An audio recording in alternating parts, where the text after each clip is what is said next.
so this is our first full day. So, ito yung baba ng aming hotel. So, kanina, dito kami bumili sa Free Choice.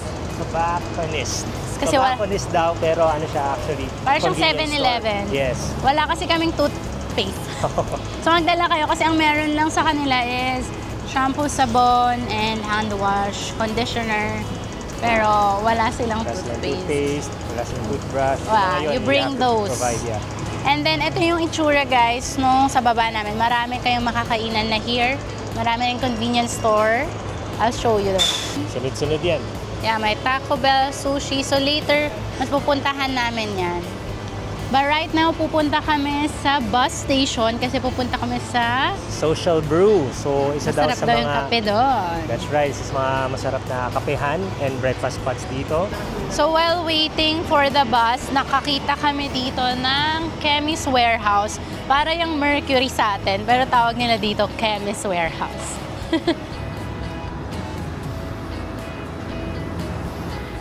Sabi dito guys, oh, this is a zero emission bus.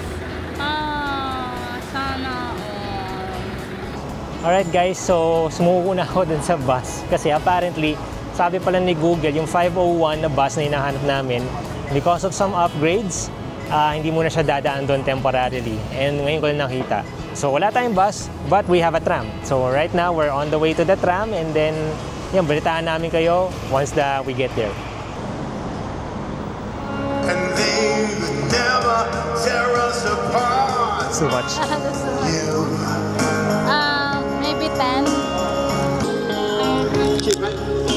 You were there. If you find any buskers here, guys, it's perfectly normal. It's a lot of fun din. Here's our tram. Hindi ko lang maabot tayo. I think we will. I think we will. 23.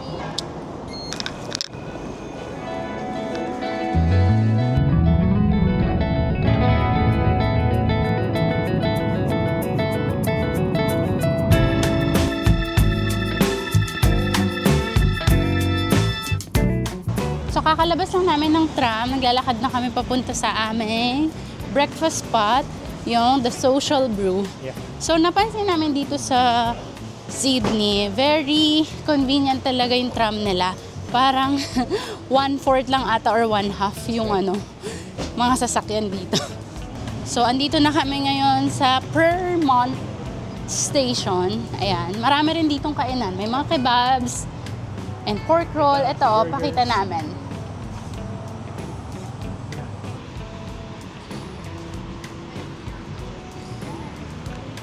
So guys, kanina nakita namin yung balance namin.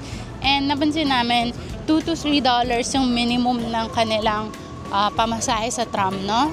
Kasi kagabi, $2. Ngayon, 3 point something dollars. Parang in peso, 90 pesos. Medyo expensive. Kaya dapat talaga matutong mag-commute kasi lalo na pag taxi, I think it's very expensive. Hi guys! So sa likod namin, nakita namin ang The Social Brew. So after namin hindi matuloy sa bus, and then nag-tram na lang kami, then nag-walk ulit kami. So mga 30 minutes away from Central Station, Yeah. yung The Social Brew. And now we're gonna try their breakfast. Siguro mag-order kami ng... ako gusto ko ng coffee. Yes. Do you want coffee? Coffee. Okay, coffee and then maybe one breakfast kasi based from experience, experience namin kahapon lang, no? Pero malaki yung serving nila. So, we're gonna see. You can order one meal kasi kung medyo nasa budget side kayo, you can order one meal kasi pwede rin siya to share. Yeah.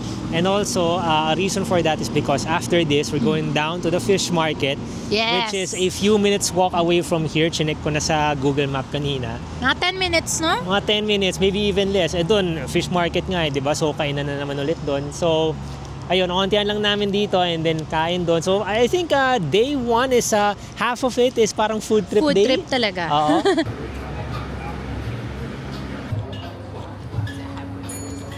Alright, so we made our order na here sa Social Brew. So for our breakfast, we got smoked salmon and avocado. Well, that's $23. And then we got... okay, thank you so much. So they got great service staff here. They just gave us plates. And yep. And then we got coffee rin. So yung sa akin is cappuccino and then yung kay Honey is flat white. We're gonna try them now. So we ordered one lang. That's why we have sharing plates. yeah. Kasi nasa $23. but I think it's good for two. Kasi it's kind of big. Look how their serving is. It's kind of big. Yeah. Malaki yung kanilang serving here. So, if you're on the tipid hacks, I think you can order one. Kasi later, we're gonna go to Fish Market as well, which is 4 minutes away from here. So, we're gonna enjoy our breakfast. It's actually 10. I think they're starting their breakfast kind of late.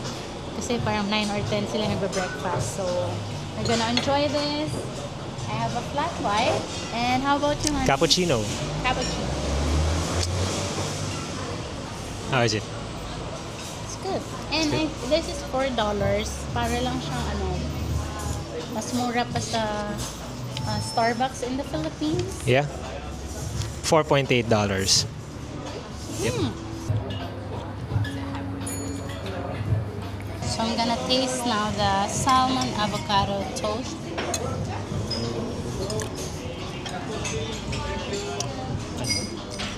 It's different and it's good. May lettuce pa.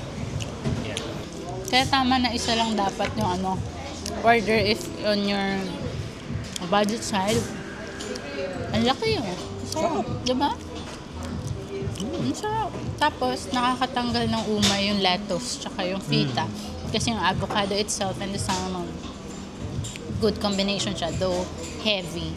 So, the lettuce and the feta will make it more balanced. It's so relaxed here. Yung overall vibe, parang hindi kami na madali, parang sobrang chill ka lang. The space isn't cramped. You can eat outside nang hindi ka natatakot kung may mga snack sa'yo. Hindi, Or seryoso, diba? mabaho yung kalsada, hindi, malinis Kaya talaga. presko.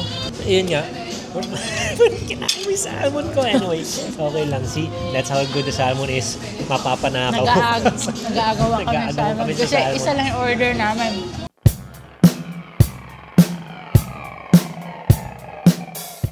So according kay Joel, nakita niya sa Google Maps, it's an 8-minute walk from the Social Brew na pinanggalingan namin to the Fish Market. So yung mga kotse dito tsaka mga bus, basta lahat ng mga transportation nila, wala akong nakitang bumubuga ng maduming uso. Di ba, Han? Walang smoke filter dito. So hi guys! So after 8-minute walk, we're here sa Sydney Fish Market. So medyo maaraw ngayon as you can see, pero try-door yan. Huwag kayo magpapa-try-door kasi malamig yung hangin.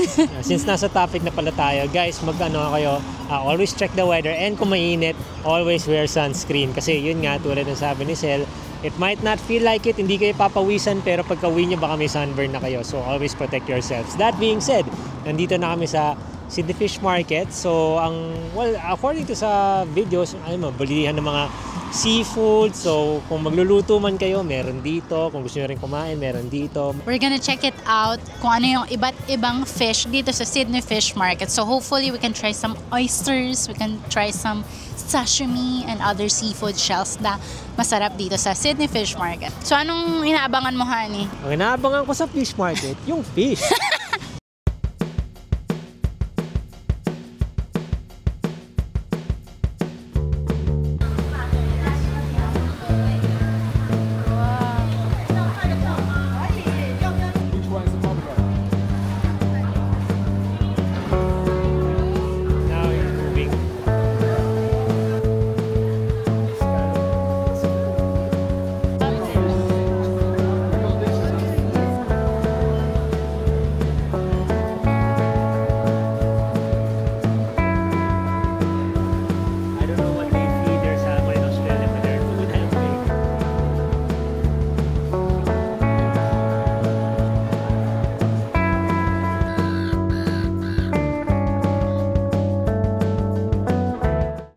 So, umupo muna kami dito sa tables dito sa labas ng fish market. Kasi ang ginawa namin is umikot muna kami since may laman naman yung tiyan namin. Nag-breakfast kami sa Social Brew.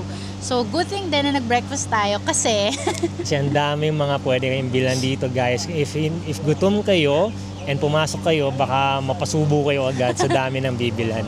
So think of it like this, para siyang wet market natin sa Pilipinas, except for two differences. No? Number one, hindi siya kasing wet ng mga wet market natin, okay? It's clean. Yeah, it's very clean. Number two, yung servings nila or yung basta mga binibenta nilang seafood dito, sobrang laki. Mga ganito guys. Oh, meron silang parang, hindi ko alam, salmon yun na mukhang pating. Basta hindi ko alam kasi ang laki. Ang laki niya talaga guys. There's two kinds of stalls or stores ng mga seafood nila. The first one, yung mga luto na. So, bebenta kayo ng mga fried, no? It's like yung canteen sa Pilipinas. May fry na, may sauté, may sauce. Pero, kabilang side lang nun, or mismong sa loob nun, for example, nakita namin, Peter's and Nicholas na store. Meron dong wet side, which is andun yung mga malalaking fish, yung mga shells, andun yung mga nakita ko, parang 5,000 or 6,000 yung lobster. Pang group yun. Kasi ang laki talaga. In peso. They also have bentahan ng mga wine, no? So, it's more than a fish market. Tama yung tagline nila sa labas ng kanilang building nakita namin kanina. Kasi, wet market siya. Pero there's wine, there's a fruit grocery store. Meron din kaming nakita sa pagpasok is yung souvenir shop. Later, we'll buy some ref magnets there and other pasalubong. Yeah. And the fifth one is, meron silang dessert. Mga ice cream. Yeah, meron. Mga chocolates. Yeah. Dun sa dulo yun guys. Pagpasok nyo, dun sa dulo, meron dun. It's kind of pricey lang din and expensive if you convert it to peso. Yeah. But the good thing about it is, alam mo siyang fresh kasi kanina doon si Manong, binubuksan yung Oyster. So, one observation as well is there's a lot of Asians here din. Chinese, Koreans, meron ding mga Europeans. So, it's a multicultural country. So, marami kayo talagang ma-observe here. And, ang sarap sa first world country. One thing to note, if kakain kayo dito sa labas, I don't know kung naririnig kanina pa, pero may mga umiikot kasi ng mga Steven Seagulls. So, yun, mga Steven Seagulls. Be careful lang kasi pwede silang dumapo sa inyo and they can take your food away. Yes. So, pag ganun, just shoo them away. Hindi naman kayo tutukain yan. Tutukain yung pagkain nyo. Kung gusto nyo sa loob, meron naman, pero limited seats. Dito sa labas, madami, meron lang mga ibon. So right now, magpapababa lang kami ng kinain namin. Then we're gonna show you later what we order.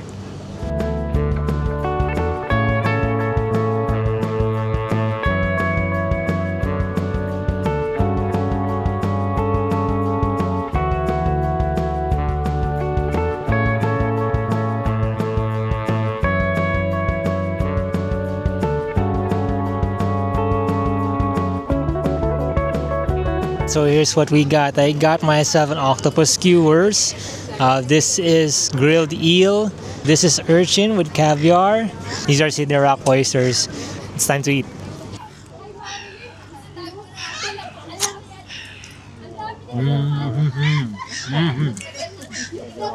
Very good.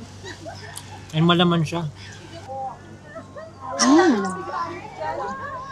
Wow.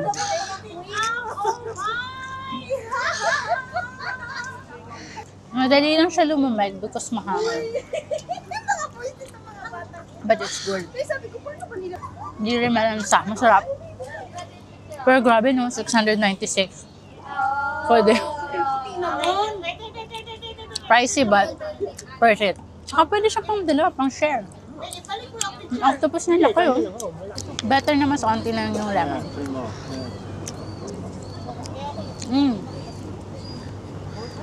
May laban sa oyster natin. Ito? Yeah. May laban sa oyster sa Pinas. Nakaabang tong si Steven, no? Fresh na fresh eh. Masarap ng onting lang. Lemon. So, try ko naman tong sea urchin with caviar. You see that?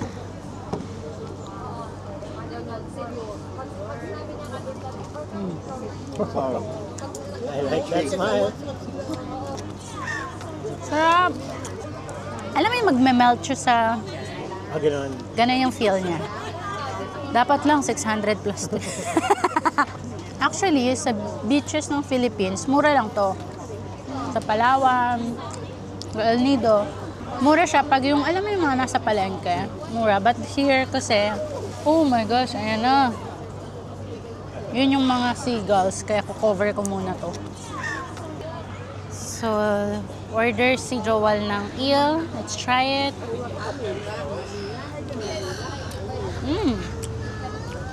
Okay. Masarap naman. I like it. It's just a lot for me. I'm good with oyster and sea urchin. Alright guys, so tapos na kami sa fish market and now we're about to go back sa hotel namin sa CBD. And nagulat lang ako kasi nung sinearch ko siya sa Google Maps, ang lapit lang pala. Guys, yung malapit kay Joel, 30 minutes po. Yeah, So, okay lang kasi kakakain lang naman namin. Kaya kailangan maging worth it yung kinain kasi if you convert it into peso, nasa 2,000 plus siya. Oo, so malaki-laki. Pero yun nga kasi ganun talaga ang presyohan dito sa Sydney. And also, we don't have a problem with walking kasi masarap naman ang hangin dito and it's safe to walk. Park to. Grabe, alam mo sa Sydney, kaya wala masyado nagtatrabaho sa coffee shop kasi they have parks, they have libraries, they have open spaces na pwede ka mag-relax, pwede ka rin mag-laptop. Unlike, di ba sa Philippines, ang dami nating nagtatrabaho sa Starbucks. Yeah. Or kung saan mang coffee shop. Kasi walang ganitong, guys, ito Open lawak. space. Kanina pa kami naglalakad dito, park to. Wala dun. Sa fish market, paglabas hanggang doon sa dulo. That's right. So, ayun nga, we're gonna enjoy our walk. Papababa lang kami din. So ngayon maglalakad na kami through this park. Nakakatuwa lang no, na makita yung mga ganitong klaseng parks dito sa Sydney. There's a lot of them here and this actually is one of the smaller ones na nakikita ko sa map. No? Pero nakakatuwa kasi there's a lot of greeneries here. Ang presko, one of the things siguro na nagpapapresko dito sa Sydney is because of their parks, yung mga puno nila. So if you can look at there, and mamaya dadaan tayo dyan, you'll see may mga naglalaro. So nakakatuwa lang and yeah, sana yung Pilipinas madami pang ganito, di ba? So anyway, yeah, so let's go through those parks.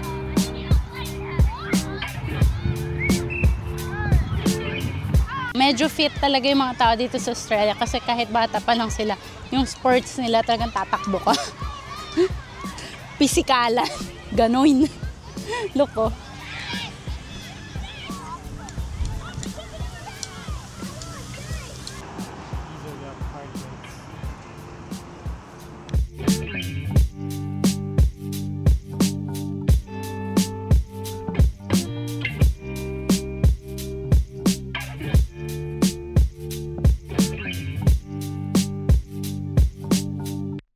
One observation din while walking is wala sila ditong overpass.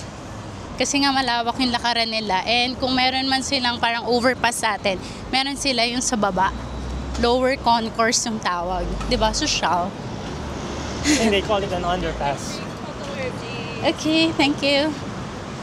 So, parang yung building nila dito sa side na to is may pagka Singaporean style. Yeah, na may mga halaman sa mismong building. Gilid, oo. So, it's a good touch. I like it. Yun nga, napakaluwag. Actually, ang luwag ng mga lakaran nila. Ayan, medyo umahangin na guys, kaya talaga nagja-jacket kami. Kasi kanina, yung init niya parang 18 degrees lang. Pero ngayon parang magfo-14, 15, 16 na. So, ang saya sa first world country. So, nagpahinga lang kami saglit pagka-uwi and for the second half ng araw namin, pumunta na kami sa isa pang must-see tourist highlight dito sa Sydney, ang Bondi Beach. So, hey guys, we are riding a bus right now from Central Station to Bondi Beach. It's quite a long ride. I think 12 stops overall bago bumaba. And this is the first of 2 bus rides going to Bondi Beach. I think 46 minutes away from Central Station, but we don't mind the travel kasi we are on the window seat and ang ganda ng paligid, ang ganda ng mga nakikita namin boutiques, gardens, and yung overall lang na biyahe namin, maganda siya.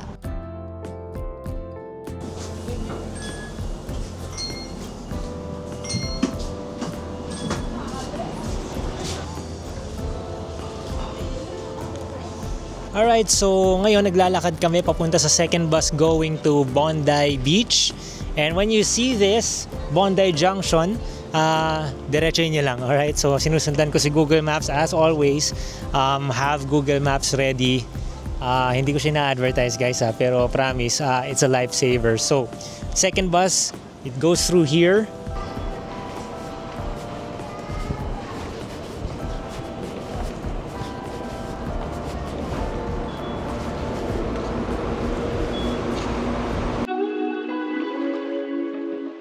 So here we are, isang tawid na lang. I can see it. Sana hindi malamig para makaswimming. We're gonna see about that.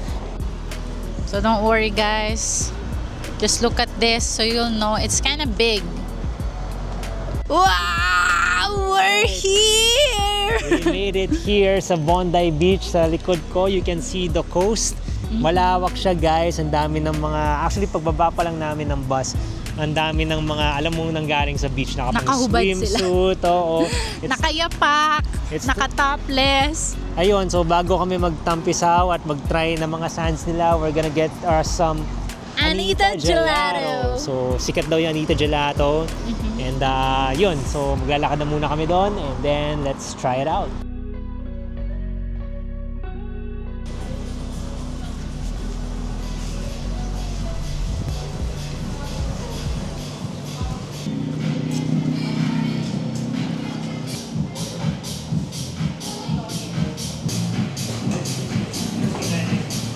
So we got now our gelato. My order is Cookie Man kasi tinanong ko yung nagsaserve. Sabi niya ito daw yung isa sa mga bestseller. So yung sa akin naman, I went for a cone hazelnut mousse with chocolate.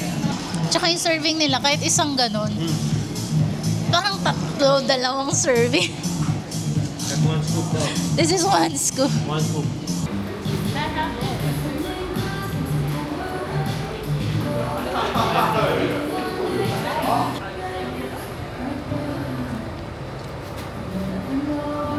Ano siya talaga? Yung consistency niya, parang malagkit. Gelato talaga siya. And kahit yung flavor niya is may pagka-hazelnut chocolate, hindi siya matamis na nakakaumay.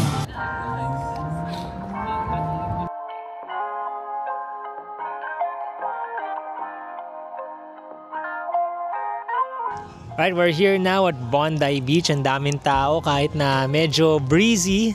Madami pa rin mga nagsiswimming, may mga nagbo-boat ride over here. It's 16 degrees now and it's 6 o'clock in the evening. Ayun, tapos if you'll notice, bakit bit-bit ko yung sapatos ko? Well, that's because wala kaming tsinelas. Kahit na nagbaon kami. I think in general, yung buhangin nila, mako-compare ko siya sa Boracay, to be honest. It's very soft, very powdery, very fine.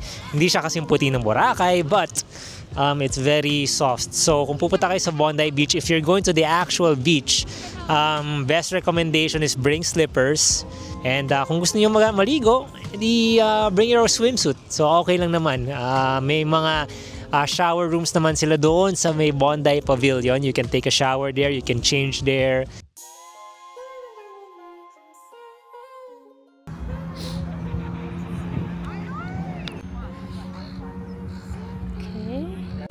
So itatry lang natin maligo kung kaya. Pero titingnan ko muna sa feel sa paa. Pag hindi, yan na. Lumalamig. Naka-outfit tayo today kasi sabi natin ipipilit natin. Pero mukhang, let's see. Tara.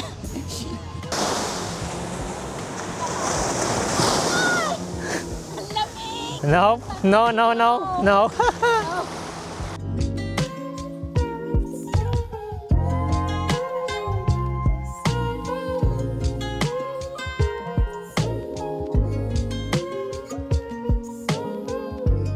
Okay, so it is officially 6:40 p.m. 6:40 p.m. guys, 6:40 p.m. Mukhang alas 4 lang. Wala, palubog pa lang yung araw. Mga 8 pa yan. 8 pa yan. Pero ramdam na yung hangin and yun nga, actually this is a good view. It's a very good view. And ayun, nakakatuwa lang people observing, no? Ang daming mga activities, there's people jogging, there's people behind me doing all sorts of pull-ups. I think all in all sa first full day namin, na-observe namin na may pagka work-life balance here in Australia. Dala nila yung duffel bag and nagsuswimming sila after work. You know why I know na after work sila? As in nakapolo, nakatay, and nakapang office attire sila. And then, ito yung pang-end ng day nila somehow siguro. By the beach. Kasi malapit lang to mga 30 minutes to 45 minutes away from Central kung saan kami nag-i-stay. So, nagpi-people observing lang kami kasi napansin namin talaga they're kind of chill. And mayroong work-life balance in a way, I think. Kasi they're taking good care of their health.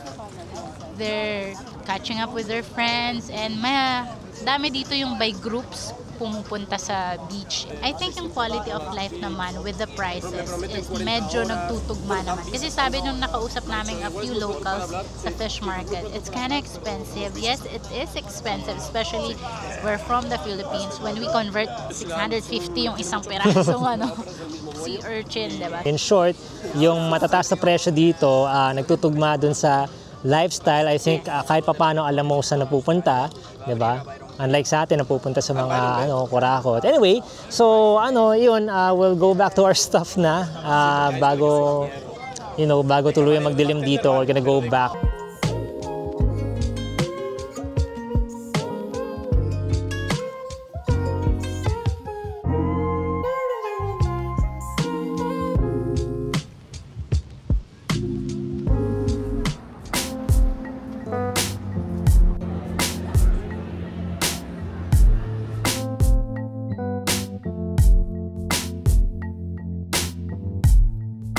Alright, so we're here in Chinatown.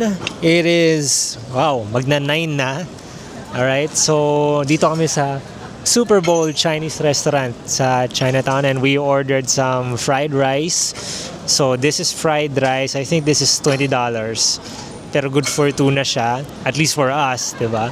And then later, patating pa lang yung in-order na duck noodle soup ni Sir. So mukhang masarap din siya base dun sa menu na tinignan namin and we're gonna check it out mamaya. Okay, so habang wala yung order ko, nakikain ako ng order ni Joel kasi marami naman. Grabe yung rice nila dito, yung fried rice. Ang daming ulam. May sausage, may shrimp, may mga gulay. Okay na nga siya as is.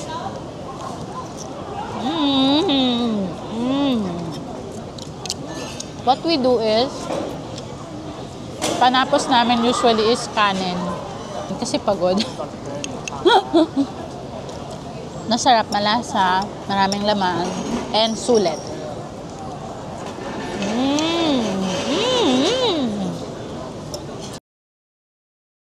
Alright, so I dug in na dito sa fried rice ko. Ang masasabi ko is hindi sila matipid, guys. Actually, pwede na to eh. Mututusin, di ba? Like as is for $20. Good for 2 siya. Meron siyang, what does it have? Eggs, cabbage, prawns. Sausage ba to? Eggs, scrambled eggs. Scrambled eggs. Sarap. Masarap siya. Good. Feeling ko maubos siya. Ay, pinag-aatian na namin ni Sel ngayon. Si Sel sobrang gutom. So, kumuha na rin siya. Ayun, wala pa yung soup niya. Wala pa yung duck soup. So, Feeling ko madami din. yeah. Given kung paano sila mag-serve. Dito sa Australia in general, madami talaga sila mag-serve.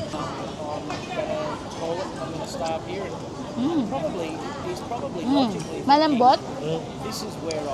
Malasa. Perfect siya sa soup.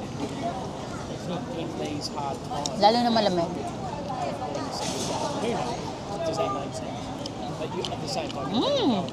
I like it. Tapos meron pa silang green onions and parang bok choy.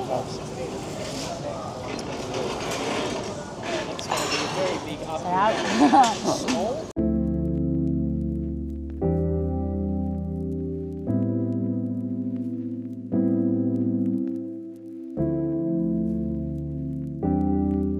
So that concludes our first full day here in Sydney. It was so worth it. Ang dami naming napuntahan. And then, we wrap it up sa napakasulit na Super Bowl Chinese restaurant. Tomorrow, nasa Blue Mountain kami. Balitaan namin kayo kung kamusta yun. But We're excited. Sa mga nakikita pa lang namin sa mga videos, it looks like it's going to be epic. But for now, it's time for us to retire for the evening. So sana nagustuhan niyo yung video, and if you did, don't forget to like and subscribe. So until then, I am Joel. And Sal. We'll see you on the next vlog. Bye! Bye!